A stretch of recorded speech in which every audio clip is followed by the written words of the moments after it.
First of all, thank all of you for coming. My name is John Powell, and I'm the director of the Haas Institute for a Fair and Inclusive Society, and I have the privilege of having a chair named after Robert D. Haas. So, and I know about a third of you, and I know of another third, and I assume the other third I don't know is pretty cool too.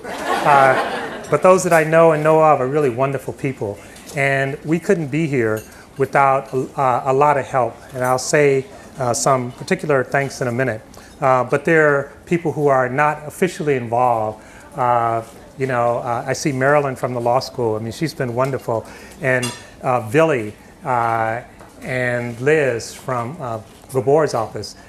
They've been wonderful, and Gabor, of course, has been shepherding this and being the midwife while they were waiting for someone to get here. Once I got here, he says, "Okay, I can leave," and I say, "Not so quick." So it's been wonderful working with Gabor as well. And this is really an amazing day and amazing effort. And it's not just because of the Haas Institute, but that in of itself is so unique, and I'll say more about that in a minute. And that would make this an amazing day. But the Haas Institute is part of a much larger effort that's supported by the Haas family. There's, and just getting ready for today, sort of reading all the stuff that's going on, it's like, not only is it a big family, but it's an incredibly generous family. And they've been critical to the state of California, and particularly to Berkeley. And not just the school, but the whole community. And they have a vision. And I just love their vision. And in fact, I've loved it so much I've adopted it. And of course, Bob Haas, and you'll hear from him in a minute, just incredible leadership. And the family, the Haas Fund, has been really incredibly generous. I just met, I think, the youngest Haas here, Elise Haas, who some of you may know has supported, she got out ahead of this political cycle and started supporting undocumented immigrants, and has created a new place for them to meet. And of course, now after the election, everybody's trying to reach out to undocumented immigrants. She's ahead of the curve. But there are all these other aspects, and I'm just going to mention them because if they told me to keep it short, but to touch on 20 different topics. So there's the American culture and gay scholarship, which has created a number of new courses. There's the applied research development. There's faculty mentoring, which if you have any work on universities, mentoring is extremely important. There's the Haas Scholarship Challenge, which takes students who don't get in their first time out and apply from junior college and match those students with funds and scholarship. That's supported by the Haas family as well. And there's innovative grants. And then, of course, there's multicultural education and programs to really try to teach us all how to do this better. We're entering into uncharted waters. They're exciting waters, but they're uncharted. And then I'm just going to say a little bit about the Haas Institute, because in my mind, it's just such an amazing thing. There are 8 chairs, and in each of the clusters, there's 7 clusters, and there may be more. They've been multiplying. There's 7 clusters, and they cover many different things. They cover race, they cover LGBT, they cover disability, they cover religion, they cover immigration, they cover education. And when you go on the website and you read all the things they cover, at the end it says, and other examples. So it's not meant to be exhaustive. This vision is really amazing. I mean, there's nothing like it in the world, and they cover all of these different, what I call cleavages, and then they say other. So the idea is really to create an inclusive society writ large, and to understand that, to bring together fabulous scholars, and here at Berkeley there are fabulous scholars. And I see Henry Brady here, who's head of 2 clusters, and really doing great work, but also to think about this work as it applies to the real world. And the real world actually works on a different time frame, have a different urgency. So to try to figure out both how to communicate this, but then how to have real impact. And the work has already started. I mean, I'm working with Tony Smith, who's the superintendent of the Oakland School, who came out to try to figure out what to do about the Oakland schools. And there's the Richmond schools, and there are programs all up and down the country. And I get on a plane tomorrow morning, and I head to Harvard. And the idea is to take this cluster, this network, and what I see the hub of is being here at Berkeley. And when you add the 16 faculty members who are full-time equivalent, plus their clusters, plus a smattering of others, you get close to 100 researchers. Now, not all of them will be engaged fully, but they're covering a whole range of issues and affecting both the internal campus and, of course, the world writ large. And the idea is to then create a network of like-minded scholars, activists, community organizers, communication folks all across the country. And the enthusiasm is just tremendous. And I'll just tell you one quick story, and then I'll start wrapping up. MIT is trying to create something like this. And someone said, so are you going to invite MIT to this meeting? You know, they're a competitor. You know, they're really trying to do the same thing you're doing. And not as a knock on MIT, I did invite them, but they have 2 people. And their goal is to expand it to 3. So, but they are significant people, they care, and in my mind, they should be part of this network. And so, again, I want to thank the Haas family, but also I want to thank our Chancellor. Chancellor, who's outgoing and or should I say going out, which one? I'm not sure. Who's been incredibly visionary in this as well. You're going to hear from Naila in a minute. She's going to talk to you about some of the chairs. I'll just mention that the Haas Junior Fund has supported this in a robust way, but also Colleen and Bob Haas has actually created a special chair in disability, and then the Levi Strauss Fund helped create with the Hewlett the chair that I hold. So it's really a collective effort, and again, it's really important on a number of reasons. It's not just the size. As this election really showed, the country is changing really fast. How we think about diversity, how we think about inclusion, across all these cleavages really matter. And if we don't do it right, then the country would be a misnomer, because we will not be the United States. We'll be the disunited States. And if we do it right, I believe, moving to the future, it will be through no small effort of this effort here at Berkeley. And with that, I'm going to introduce Bob Haas and let him make a few brief remarks. Thank you.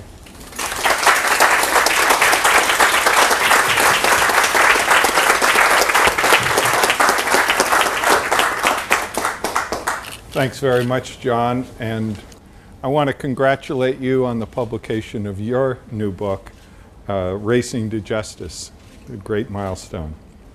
My brother Wally, my sister Betsy, and I are pleased to join you in celebrating the opening of this inspiring and ambitious research institute. The Haas Institute for a Fair and Inclusive Society embodies a commitment to advancing rights and creating opportunities, a core value that has guided the Evelyn and Walter Haas Jr. Fund for nearly 6 decades. Our family foundation supports people and organizations that are working to leveling the playing field in this country. Through our philanthropy, we want to help open the doors of opportunities so that everyone is able to work, live, and raise their families with dignity. As most of you know, and as John has said, our family has a long history with this great public university. A commitment to equity and inclusion is one core value that the Haas Junior Fund shares with Cal. Another is Cal's unyielding dedication to excellence, a value we also seek to promote. Cal's initiative for equity, inclusion, and diversity is focused on infusing equal opportunity and understanding into every part of Cal, from research and teaching to administration and extending to the campus's culture. The institute we are inaugurating today is a critical component of that effort. I want to thank George Breslauer, Gibor Basri, Scott Biddy, and many of their colleagues for all the hard work that they have done to ensure the success of this campus-wide effort. We're also very pleased to have John Powell, who's devoted his professional life to shaping the field of equity and inclusion, as the first director of the Haas Institute. His wisdom, connections, and leadership will advance our efforts and enhance the Institute's impact on campus life and society. Of course, none of this would have been possible, as John mentioned, without Chancellor Bergeneau. At the risk of embarrassing him, I want to spend my remaining time focusing. Bob, we've worked together long enough, there's no embarrassing you. I want to spend my remaining time focusing on his vision and leadership. It's a fact of human nature that we remember the difficult times but often fail to notice the good times, except in retrospect.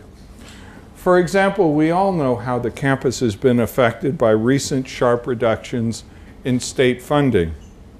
We're painfully aware of staffing cutbacks, larger class sizes, and even overflowing wastebaskets.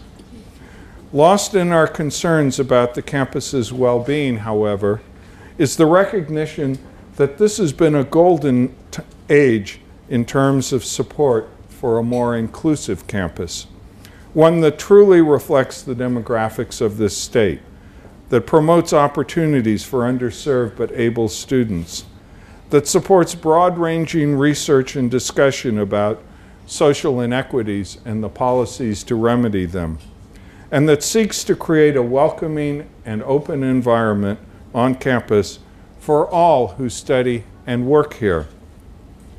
These gains are the product of Chancellor Bergeneau's vision, first articulated in his inaugural address, and I want to spend a few moments reminding all of us of what he said back then. In my view, he began, the most significant challenge that Berkeley faces today is that of inclusion. He underscored this belief by declaring, I feel a moral obligation to address the issue of inclusion head on. Inclusion is about leadership and excellence.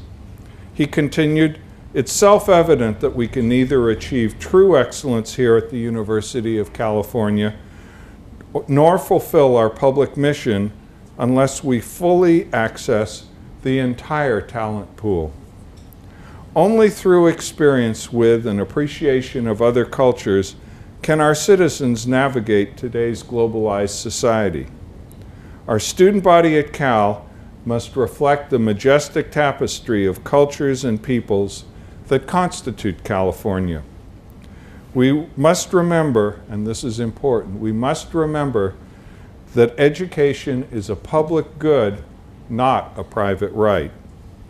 He went on to back up his words with a plan of action. I am initiating a broad-based research agenda at Berkeley to study inclusion and diversity.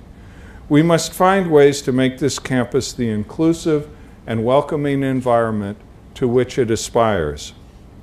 Noting that inclusion covers financial as well as social, cultural, and religious diversity, the Chancellor proudly cited the fact that UC Berkeley had more undergraduates with family incomes under $35,000 than all the Ivy League schools combined.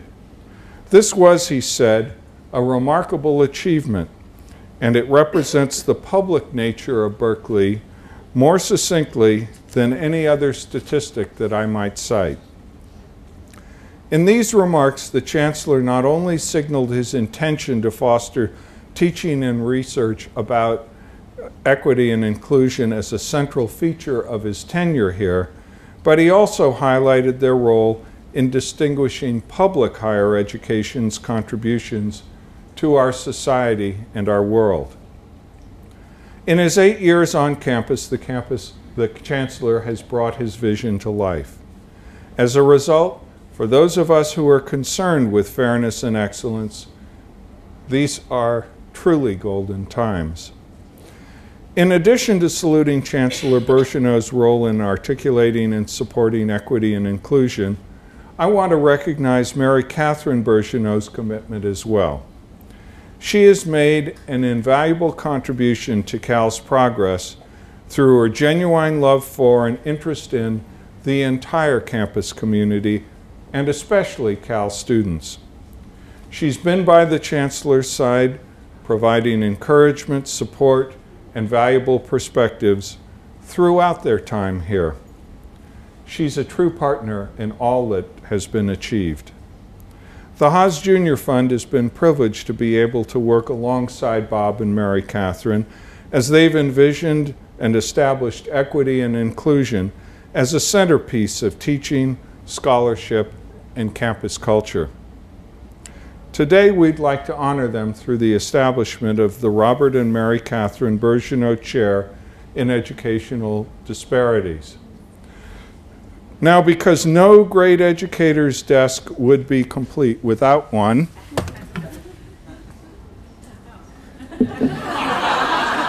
we're presenting the Birgeneaus with apples engraved with a message of our admiration and thanks. Thank you, Bob and Mary Catherine.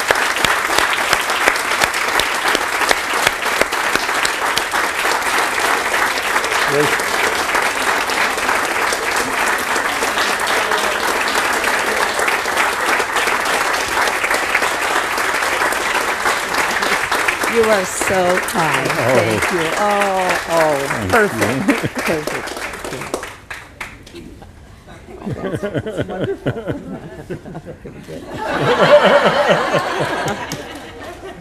All Thanks. right. Thank you.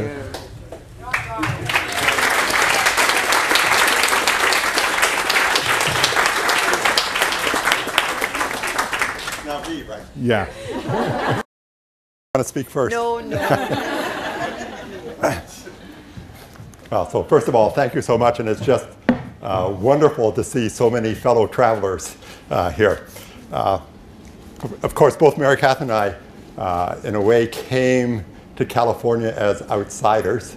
So it's been we've never lived here before. I spent a lot of time here.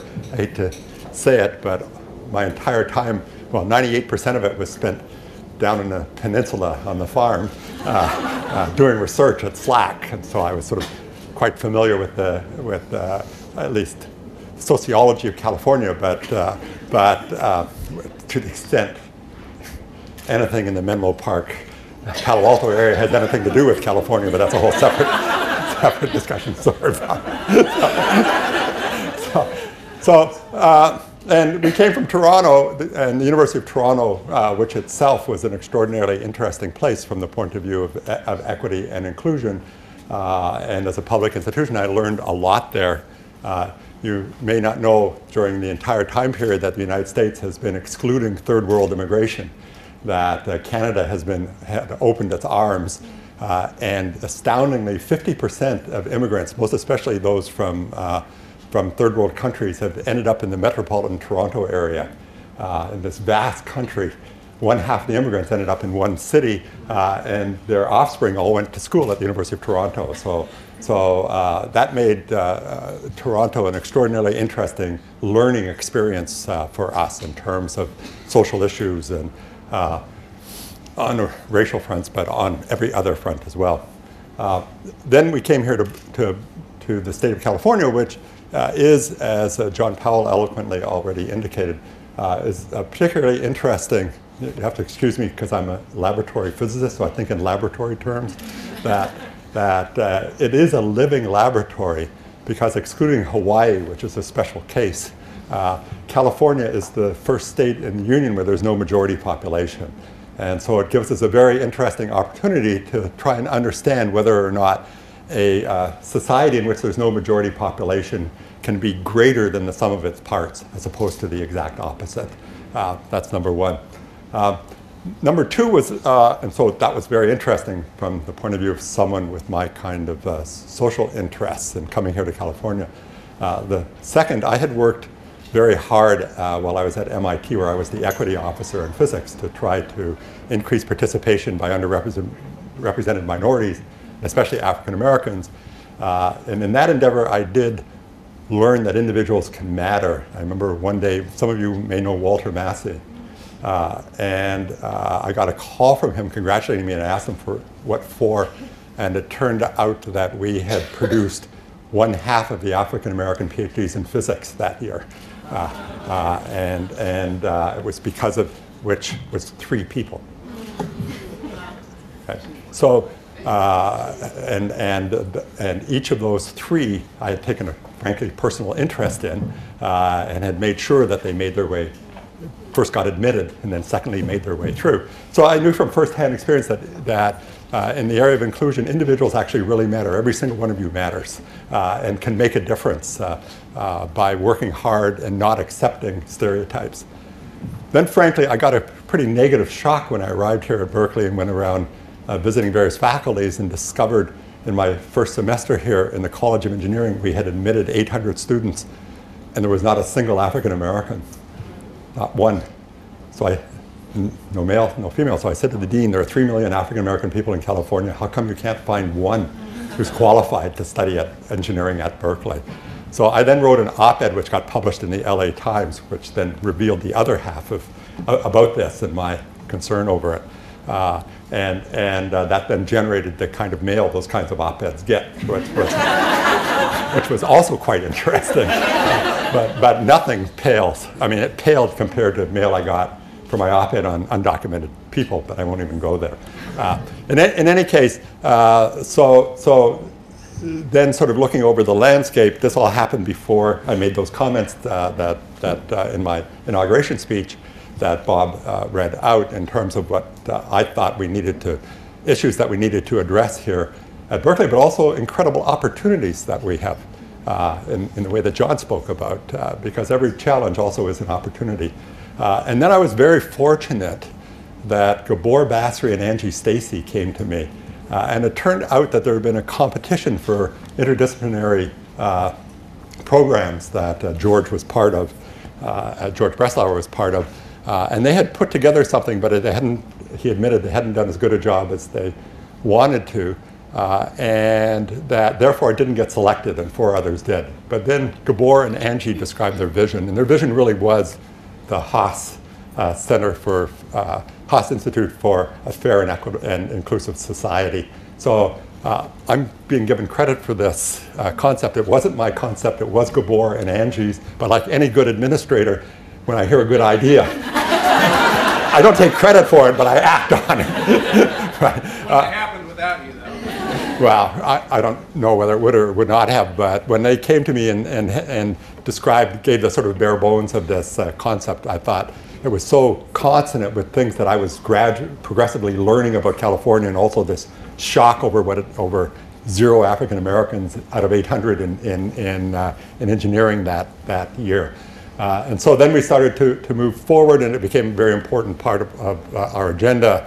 It was central in this document that we collectively wrote called Access and Excellence, which I'm really quite proud of, and which has underlain much of what we've done since that time. Then, in fact, when we published that document, I also got some less than flattering comments, but this time from our faculty. Many of whom, unfortunately, still don't believe that access and excellence are consonant, even here at Berkeley. And specifically, many faculty were afraid we were going to take resources that should be devoted to excellence and give them to access, and how could we dare do that? We would have done it anyway, but frankly, the entire process was greatly facilitated by this phenomenal Haas family with Wally and Colleen and Bob and Elise and the rest. And so, you know, I happened to be talking to one of Bob's fans at a party last night in a suburb of Boston. This is true, Bob, right? Who was saying, "Do you know the Haas's? They're such wonderful people." This is literally Stuart Altman. You know? Okay. And I said, "Yes, they're truly wonderful." people. And the Haas's, their values really are completely consonant with those of every person in this room. And they were willing to, and they're not just passively involved. In fact, they're so active it can even occasionally be annoying.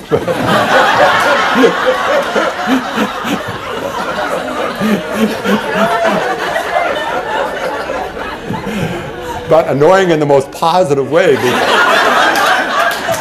Because, in fact, we hadn't thought it all through properly. And this was one of the very best examples of an interaction with the foundation, with a highly motivated foundation, where they're very clear thinking themselves and how they think societal challenges ought to be approached. And frankly, at least my initial thinking, and I don't know, Gabor, if it was yours as well, was fairly narrowly focused on the intersection between race and inequity. And wasn't broadly enough positioned. And so it was through the interactions with the Haas Foundation that we realized the important intersection between gender issues and race issues, between religious issues and race issues, between disability issues and race issues. And so through the interaction with them, I think our own concept of what equity and inclusion ought to mean got broadened and made much more sophisticated than at least my vision. I won't speak for you, Gabor. So, you know, this has really just been a wonderful life experience, and I just, you know, am so grateful to the Haas Foundation and the entire Haas family for the support that they've given us. And really, this wouldn't have happened without the Haases. And so if I had a glass, I would toast them. With a virtual glass. Physicists like virtual particles. So with a virtual glass, I'll toast Bob and Elise and Wally and all the Haas family.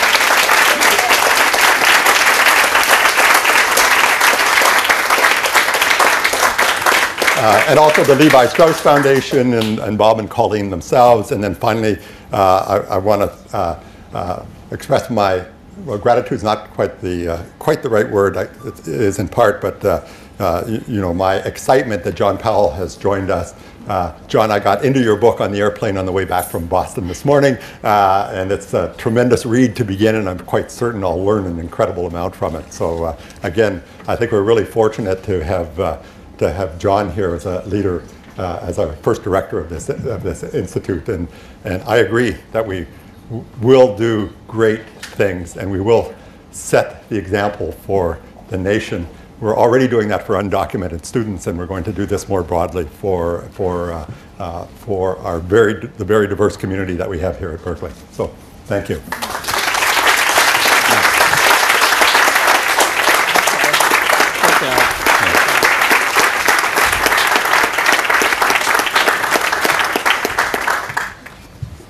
Good afternoon. So I'm really honored to be here as a part of this event this afternoon and to be part of the Haas Institute for a Fair and Inclusive Society. We're waiting for it to just start to roll off the tongue naturally. And I also want to echo my thanks to the Haas family for their generous support. Also, as I look around the room, I feel incredibly grateful to be a part of this community at Berkeley and to be in the company of those of you who've been doing this work on the Berkeley campus for so long. Fabrizio and Julian and Sue and Denise and Janelle and so many others who really laid the foundation for the work that folks have been able to build on with the Institute. My involvement with the Institute is fundamental to the reason that I joined the faculty here at Berkeley in 2008. At the time, I was quite happy in my academic career at a private, cushy university. Came here right in time for the fiscal crisis. As a scholar of education, I study how race and culture are fundamental to processes of learning and schooling. And I heard from a friend about what was then called the BDRI, and was intrigued about what seemed like a new and unprecedented commitment at Berkeley to research on diversity, equity, and race. And I had the amazing fortune to be recruited to come here in a joint appointment in education and African American studies, along with my brilliant colleague Janelle Scott, and with the two of us leading the Education Disparities Cluster. Most recently, I've been incredibly honored to be named the first chairholder of the Robert J. and Mary Catherine Bergeneau Distinguished Chair in Educational Disparities.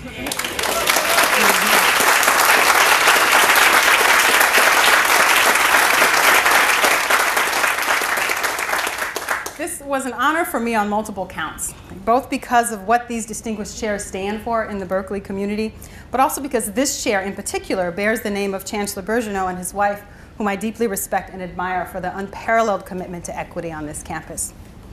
As you may know, in addition to the Distinguished Chair in Educational Disparities, there are 7 other distinguished chairs that were part of the Haas gift. Of the 8 distinguished chairs in total, 4 of them have been filled to date. Other distinguished chairholders include Professor Rodney Hero from Political Science, who holds the Haas Distinguished Chair in Diversity and Democracy. And Rodney couldn't be here because he's teaching this afternoon, and that is commitment. And Professor Russell Robinson from the Law School, who holds the Haas Distinguished Chair in LGBT Equity. And Professor Robinson is in New York at a conference. And finally, Professor John Powell, who holds the Robert D. Haas Chancellor's Distinguished Chair in Equity and Inclusion. What's also quite exciting is that leaves still 4 distinguished chairs left to fill. And these are wonderful recruiting tools to bring amazing new faculty to Berkeley. The 4 remaining chairs include the Haas Distinguished Chair in Health Disparities, the Haas Distinguished Chair in Religious Diversity, the Robert and Colleen Haas Distinguished Chair in Disability Studies, and the Haas Distinguished Chair in Economic Disparities. So we look forward to these wonderful new hires to come. I should say about the current distinguished chairholders that not only are they incredibly insightful and productive scholars, but they're also dynamic members of the intellectual community here, engaged in institution building activities, starting speaker series, putting on conferences, chairing search committees, and working together to create and implement a vision for the Institute.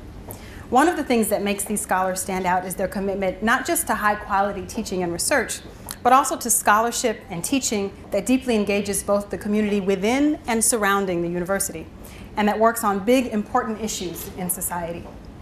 For instance, in a recent article, Professor Russell Robinson, chair of the LGBT Equity Cluster, critiqued a segregated unit at an LA County jail set aside for gay men and transgendered women, but that excludes vulnerable heterosexual and bisexual men and requires gay men to prove that they are really gay by references to mainstream white gay culture.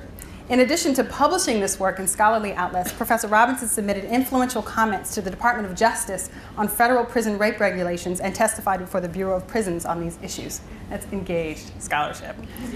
In our work in the Educational Disparities Cluster, we teach a course on urban education for undergraduate students where students do their own engaged research projects while serving as volunteers in local schools and districts, giving them both a sense of the realities and tensions in urban schools, but also training them to do empirical research and connecting the university to local schools.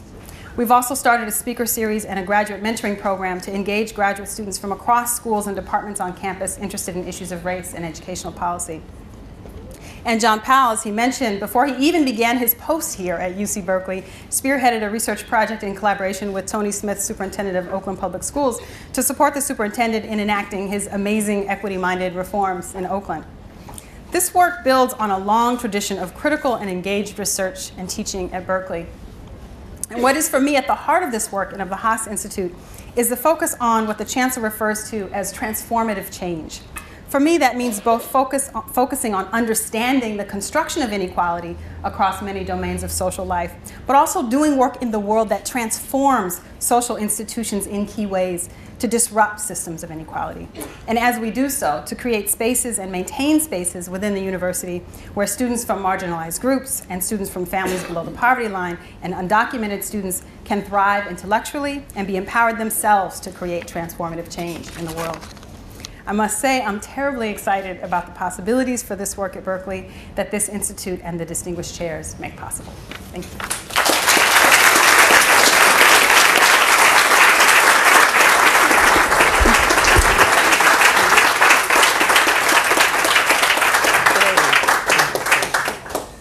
So I have a few more thank yous.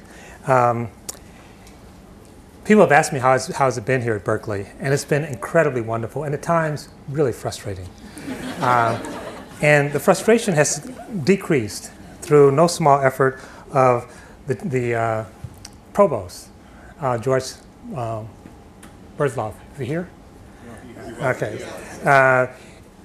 Berkeley is a big institution and has a lot of layers. And sometimes, and what we're trying to do is really unprecedented. And so it doesn't really fit anywhere. And I can give you tons of examples, but I won't. But what I will say is that at some point George said, okay, come to me when you get stuck. Don't just sit there. You know, we're not going to do anything inappropriate, but we're going to make things move and move as they should. And he's been a wonderful ally in terms of moving this train forward. And the train is not only moving forward, it's picking up steam. Also, I want to thank Michael Omi.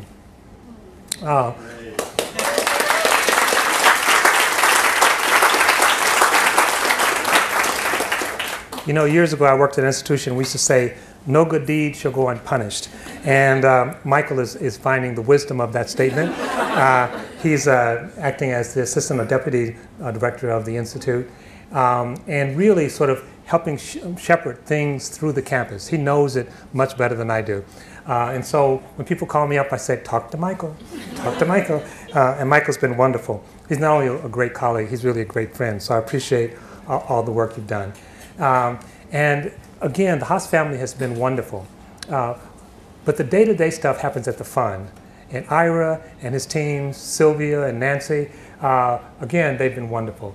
And I found so far, Bob, their support, their suggestions have been a little less irritating and very inspiring. But I can imagine. And I'll say, when I first came and talked to Ira and the Haas Fund, they asked what did I want and what did I expect, and I talked about a partnership, and I see that evolving, and I appreciate it. And the same with the California Endowment, who I think is represented here as well. And then finally, I want to thank the Haas Junior Fund's trustees, because they're overseeing this. This is very important. It makes it possible in a way that it wouldn't be without this kind of support. So again, finally, I want to thank all of you, because all of you are part of this in some very serious way. And this won't happen without a collective effort. And we're trying to do something different, and we will do something different because Berkeley, California, and the country demands that of us. So with that, I'd like to invite Naila back up on the stage.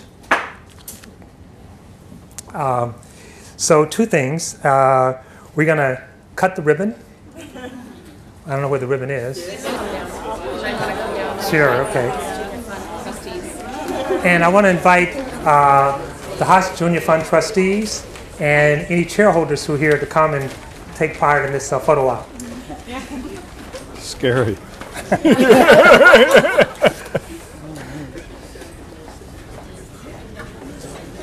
Wally?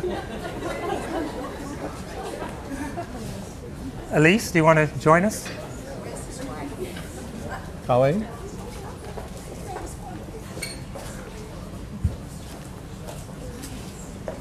While we're waiting for, is Colleen here? Colleen? And some of you may not realize that Colleen Haas and I went to school together down south of here. So it's like getting to know old friends again. So again, thank all of you. You ready?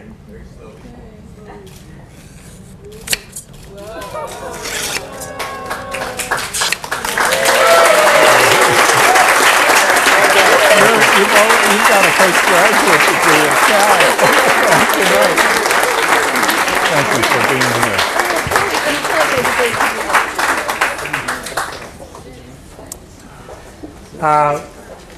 Naila and I would like to present something to the Chancellor. The apples are gone, so we had to come up with something else. Can you read the etching there? Is it? It says, the Robert J. and Mary Catherine Bergeneau Distinguished Chair in Educational Disparities. With the Fiat Lux little thing there in the middle.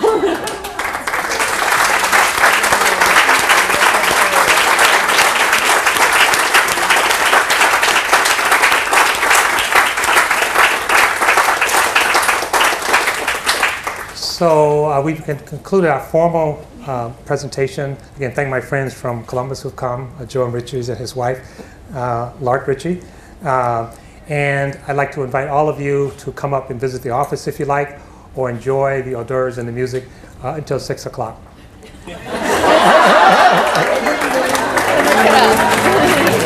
If you need to, Zoom